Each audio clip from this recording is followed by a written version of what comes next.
১৬ মার্চের মধ্যে শিক্ষার্থীদের হাতে সব পাঠ্য বই দেওয়ার শেষ প্রতিশ্রুতি দিয়েছে পাঠ্যপুস্তক বোর্ড। এর আগে গত ৫ মার্চ শিক্ষা মন্ত্রণালয়ের দায়িত্ব থেকে পদত্যাগ করে বিদায় নেন শিক্ষা উপদেষ্টা অধ্যাপক ওয়াহিদউদ্দিন মাহমুদ।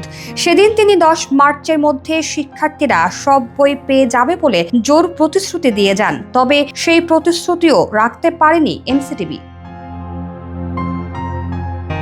তবে এখন এনসিটিবির চেয়ারম্যান বলেছেন, আশা করছি ১৬ মার্চের মধ্যে সব শ্রেণীর সবগুলো বই দিতে পারবো আমরা।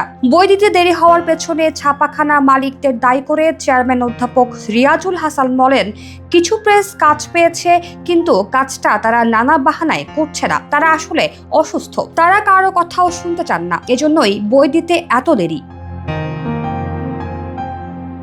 এদিকে অনেক উপজেলা শিক্ষা কর্মকর্তা চাহিদার অতিরিক্ত বই নিয়ে জিম্মি করে রেখেছেন বলে অভিযোগ করেছেন এনসিটিবির চেয়ারম্যান অধ্যাপক রিয়াজুল হাসান। তার মতে, চাহিদার তুলনায় অতিরিক্ত বই পেয়েছেন কিছু উপজেলার শিক্ষা কর্মকর্তারা। তাদের শাস্তি পেতে হবে। এরই মধ্যে সেই আদেশ পাঠানো হয়েছে।